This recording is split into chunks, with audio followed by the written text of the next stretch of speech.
Team ইন্ডিয়ার শক্তিশালী opening batsman শিখর ধাওয়ানের আন্তর্জাতিক ক্রিকেট ক্যারিয়ার খুব উজ্জ্বল ছিল। তার দুর্দান্ত ব্যাটিং দিয়ে তিনি অনেক বড় টুর্নামেন্টে টিম ইন্ডিয়াকে জয়ের রাস্তা দেখিয়েছেন।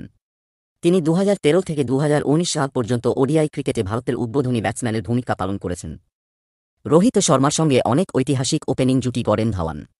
38 বছর বয়সী অভিজ্ঞ ব্যাটসম্যান শিখর ধাওয়ান ওডিআই ক্রিকেটে আলাদাই ফর্ম বহন করেছেন। তবে বর্তমানে জাতীয় দলে তার খেলার কোনরূপ সম্ভাবনা নেই। বিরাট কোহলির জায়গায় রোহিত শর্মা যখন দলের দায়িত্ব নেন, তখন আশা করা হয়েছিল যে গাব্বার আরও কিছু সুযোগ পাবেন, কিন্তু তা হয়নি। তার জায়গায় দলের হয়ে পরপর ইনিংস খেলে আসছেন শুভমান গিল। তবে আবার ধাওয়ানের বিস্ফোরক ব্যাটিং রয়েছে খবরের শিরোনামে। শিখর ধাওয়ানকে ঘরোয়া ক্রিকেটে দিল্লির হয়ে খেলতে দেখা যায়। আগেও দিল্লির হয়ে ঘরোয়া ইনিংস খেলেছেন।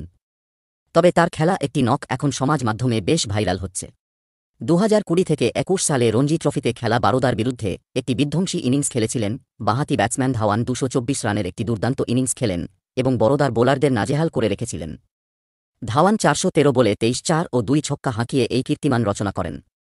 তবে এই দুর্দান্ত ইনিংস খেলা সত্ত্বেও টিম ইন্ডিয়া টেস্ট স্কোয়াডে ফিরতে পারেননি তিনি। 38 বছর বয়সী শিখর ধাওয়ান টিম ইন্ডিয়ার হয়ে 34 টেস্ট ম্যাচে 40.61 গড়ে 2315 রান করেছেন। এই সময়ে তিনি 7টি সেঞ্চুরি ও 5টি হাফ সেঞ্চুরি করেছেন। পাশাপাশি প্রথম শ্রেণীর ক্রিকেটে গাব্বার 122 ম্যাচে 44.26 দুর্দান্ত গড়ে 8499 রান করেছেন। এর মধ্যে রয়েছে 25টি সেঞ্চুরি ও 29টি হাফ সেঞ্চুরি ইনিংস। শুধু তাই নয়, ওয়ানডে ফরম্যাটেও অসাধারণ পারফরম্যান্স দেখিয়েছেন ধাওয়ান। 167টি ওডিআই ম্যাচে ভারতের প্রতিনিধিত্ব করে তিনি 17টি সেঞ্চুরি এবং 39টি হাফ সেঞ্চুরির সাহায্যে 6793 রান করেছেন।